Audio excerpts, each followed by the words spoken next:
In 1913, the U.S. created the Federal Reserve, or the Fed, as the nation's central bank.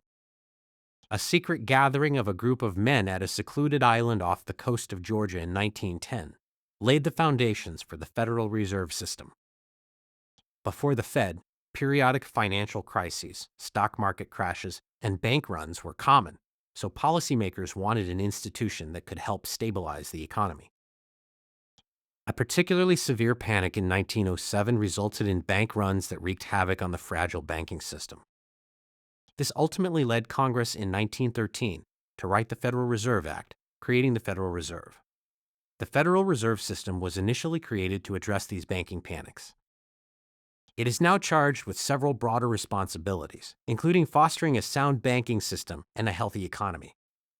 The Fed structure has three main components: a board of governors in Washington, D.C., 12 regional Federal Reserve banks around the country, and the Federal Open Market Committee, FOMC, which sets monetary policy, especially interest rates. Over time, it became the main authority for guiding money and credit in the U.S. So what does the Fed do? Think of it as the economy's central nervous system. It has 5 general functions to promote the effective operation of the U.S. economy and, more generally, the public interest. First, the Federal Reserve conducts the nation's monetary policy to promote maximum employment, stable prices, and moderate long-term interest rates in the U.S. economy. Second, it promotes the stability of the financial system and seeks to minimize and contain systemic risks through active monitoring and engagement in the U.S. and abroad. Third, it promotes the safety and soundness of individual financial institutions and monitors their impact on the financial system as a whole. Fourth, it fosters payment and settlement system safety and efficiency through services to the banking industry and the U.S. government that facilitate U.S. dollar transactions and payments. Finally, it promotes consumer protection and community development through consumer-focused supervision and examination, research and analysis of emerging consumer issues and trends, community economic development activities, and the administration of consumer laws and regulations. Similarly, the nervous system doesn't just control temperature. It sends signals, monitors threats, maintains balance, reacts quickly to danger, and coordinates multiple organs at once. Now, this is where it gets real for you. The Fed's choices affect everything from borrowing money to investing. Take interest rates, for example. When the Fed raises rates, loans like mortgages and car loans get more expensive. People borrow and spend less, and inflation tends to cool. When the Fed cuts rates, borrowing gets cheaper, spending and investing usually rise. These moves can influence the housing market, credit card rates, business investment decisions, and even stock and bond prices. Lower rates can boost stock markets, at least in the short term. Your purchasing power changes. If inflation gets too high, each dollar buys less. Not to mention, the Federal Reserve's interest rate decisions affect more than just your financing costs, but also your job security.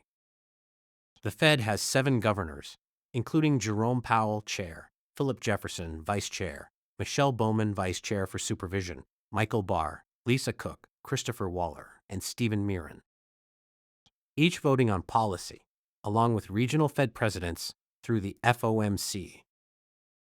Their decisions help set interest rates and guide the ecosystem that banks, investors, and everyday people like you rely on. The current chair of the Federal Reserve is Jerome Powell. Powell was named chairman of the Federal Reserve's Board of Governors in February 2018. With this appointment, he became the 16th person to serve as chair of the U.S. Central Bank. Powell has worked as both an investment banker and as a lawyer. He served President George H.W. Bush as Assistant Secretary and Undersecretary of the U.S. Treasury Department. On May 23, 2022, he was sworn in for a second term, which ends on May 15, 2026. As Powell's term winds down, attention has turned to who will replace him. President Trump has been looking at potential successors who might support lower interest rates, something he believes will help the economy and mortgage payments. though the Fed traditionally operates independently from political pressure. 4 individuals are reportedly being discussed as prospective new Fed chairs. Kevin Hassett, Director of the National Economic Council and former head of the Council of Economic Advisers. He previously served as the 29th chairman of the President's Council of Economic Advisers from 2017 through 2019. Known for close alignment with administration economic priorities, some investors worry he could push for aggressive rate cuts to please political leaders. Kevin Warsh, a former Federal Reserve governor serving from 2006 through 2011. He studied economics and public policy at Stanford and earned a law degree from Harvard, focusing on economic and regulatory issues. Warsh began his career at Morgan Stanley before serving as a senior economic advisor in the George W. Bush administration and a member of the President's Working Group on Financial Markets. He is seen as knowledgeable about markets and central bank communications. Christopher Waller, current Fed governor since 2020, a candidate who brings deep academic and Fed experience. He is often viewed as a continuity choice who could balance growth with stability. Rick Rieder, BlackRock's chief investment officer of global fixed income, responsible for managing roughly $2.4 trillion in assets. Rieder earned a BBA degree in finance from Emory University in 1983 and an MBA degree from the Wharton School of the University of Pennsylvania in 1987.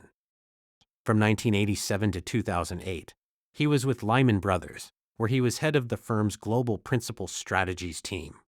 Rieder is said to bring a markets-focused viewpoint and deep investment experience, but lacks Fed policy-making experience. Other names have even floated around, but these 4 have popped up most often in recent discussions. The choice matters because the Fed chair sets the tone for how aggressively rates might be cut or raised in the future. The Fed chair helps steer monetary policy, especially interest rates, and that affects everything from mortgages to stock prices to your paychecks. A chair focused on lower rates might boost markets and make loans cheaper, but could risk higher inflation. A chair focused on inflation control might keep markets calmer, but make borrowing pricier. In short, who leads the Fed is not just a boring Washington headline. It's a decision that ripples through the economy into your wallet, loans, and investments. Thanks for watching. If you found this video helpful and want more videos like this, hit like and subscribe.